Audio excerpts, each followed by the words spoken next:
Welcome back, space enthusiasts. Today, we're diving into the thrilling world of Asteroid City 2023, a sci-fi masterpiece that takes us on a wild ride through the cosmos. Strap in, because this is going to be one epic adventure. Following a writer on his world-famous fictional play about a grieving father who travels with his tech-obsessed family to small rural Asteroid City to compete in a junior stargazing event, only to have his worldview disrupted forever.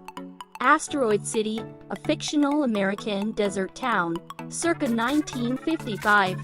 Junior stargazers and space cadets from across the country assemble for the annual Asteroid Day celebration. But the scholarly competition is spectacularly upended by world-changing events. Equal parts comedy, drama, and romance. Directed by Wes Anderson and featuring an all-star cast including Jason Schwartzman, Scarlett Johansson, and Tom Hanks. Asteroid City, USA, September 1955. Every year, the dusty desert town in the middle of nowhere suddenly becomes an attention magnet for 3 thrilling days. After all, junior stargazers and space cadets from all over the country flock in to celebrate the annual Asteroid Day, the day the arid plains meteorite hit the Earth. As a result, the brightest teen science whizzes and inventors come together for an academic showdown to celebrate the astronomical incident. However, a nasty surprise awaits the winners and their parents this year when a strange visitor crashes the party. Who is the intruder, and what secrets does he keep? Asteroid City, the latest from Wes Anderson, is filled with the assiduous visuals, mythic faces and charming curiosities that you expect from this singular filmmaker. It's comic and often wry, but like some of his other films, it has the soul of a tragedy.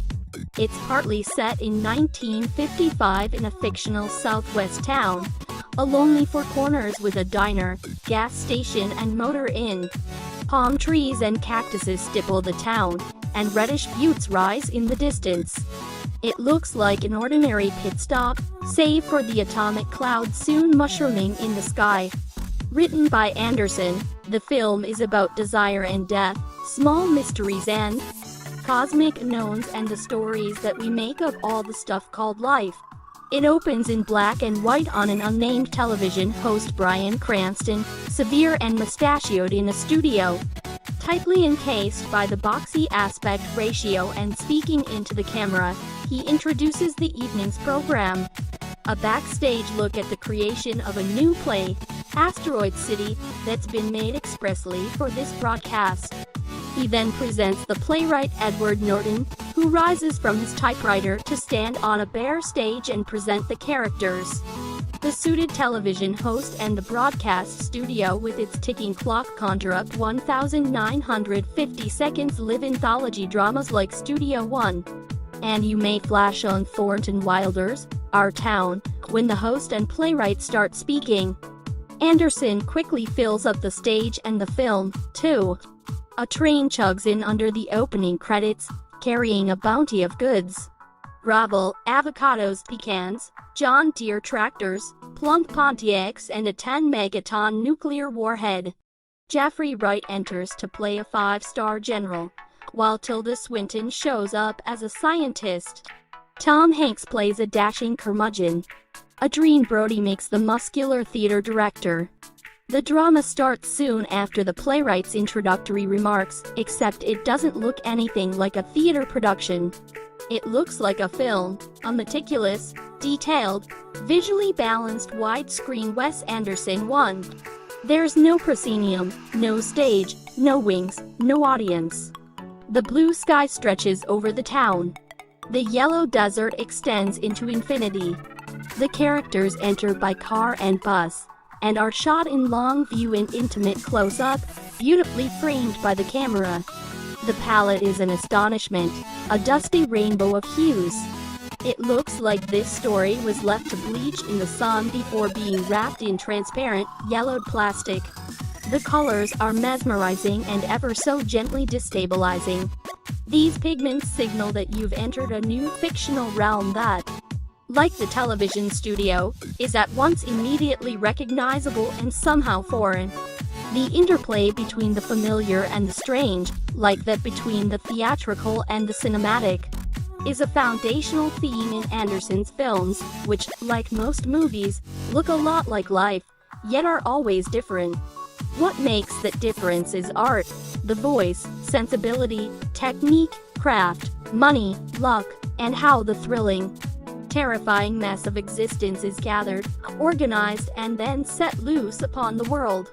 Divided into acts, the play's first section commences with the arrival of the newly widowed Augie Steenbeck, a war photographer played by a Method Y actor, Jones Hall. Jason Schwartzman plays both Augie, his brainy teenage son, Woodrow Jake Ryan, and 3 interchangeable young daughters are visiting for Asteroid Day, an event that commemorates the day Sep. 23, 3007 BC, a meteor crashed nearby, leaving a crater now overlooked by an observatory. More visitors appear, including a teacher with a flock of children, some singing cowboys and other parents with teens who, like Woodrow, are contestants in an Asteroid Day competition. Ogather with Scarlett Johansson, Schwartzman fills out the film's expressive center with humor and perfect timing. Johansson also has dual roles as both an actor and a character. She's Midge Campbell in the play, a sultry Hollywood star who rolls into town with her own whiz kid and a bodyguard. Midge and Augie meet cute at the diner, but their relationship blooms while they're in their respective rental cabins. There, framed by windows, they face each other and open up, talking in that somewhat deadpan, patently Anderson screwball way that puts up a snappy, performative front which slowly gives way to deep feeling. Anderson regularly switches back and forth between the television story and the drama in the town, gradually putting them into meaningful, dynamic and poignant play with each other. There are crises in both, along with self-doubt, confrontations, assignations, and discussions about art and life. He's crammed a great deal into this film, including cinematic allusions and theatrical lore. The play takes place in September 1955, the month that James Dean died in another parched Southwest wasteland. There's an audition with Jones and the playwright that evokes Brando's famous one for Tennessee Williams's A Streetcar Named Desire. If you know Streetcar, you may remember Blanche's famous cry, "I don't want realism. I want magic." It's a heartbreaking and naked appeal, one that could be uttered though with far more restraint by Anderson. There's so much yearning in Asteroid City. Over the years, he has refined his filmmaking, honing the way that he tells stories, how he organizes cinematic time and space. His visual style is so distinct and instantly recognizable that it spawned imitators and inspired an Instagram account and now book called Accidentally Wes Anderson, a compendium of Anderson-esque visuals that exist in real life. An Accidentally Wes Anderson world is an amusing idea, partly because his films can outwardly seem somehow removed from life, despite their agonies, broken hearts, dashed dreams, and nuclear weapons. Part of what makes his work memorable and often unexpectedly touching is that his filmmaking, the stylized way he orders the world with his richly populated cast of collaborators, expresses how he navigates the world's confusions. When Augie shows Midge a bald patch on his head where he was wounded by shrapnel while on assignment, he is sharing a reminder of the horrors that he's seen. It's an emblem of his pain, but it's also an invitation to another person and to us, an appeal to our sympathies.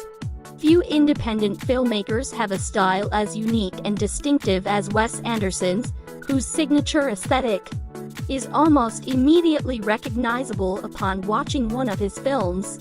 Yet his films are not just aesthetically engaging. They tend to be hilarious and well-written in a quirky, down-to-earth way. As a fan of his work, I was looking forward to Asteroid City.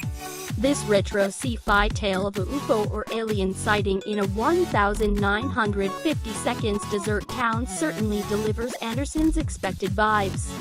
but fails to pair the visuals and tourist elements with an engaging, emotionally impactful plot or character development that is equally strong and/or effective.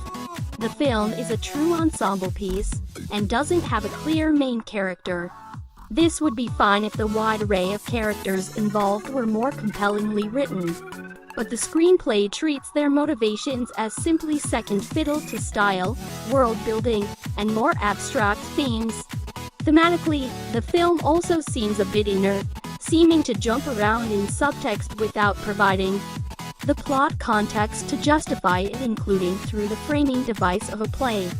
Anderson's large ensemble cast generally does pretty well with the material they are given, but their actions feel removed from consequence or plot relevance to make us feel a lot for their characters.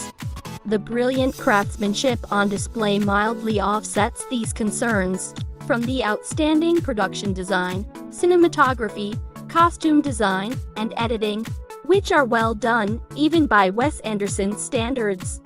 Yet the lack of a comparatively developed plot or character motivations is a bit jarring compared to his better films, such as The Grand Budapest Hotel, Moonrise Kingdom, The Royal Tenenbaums, and Fantastic Mr. Fox. Even the anthology structure in The French Dispatch felt more character-driven and authentic, and thus more conceptually engaging than this film.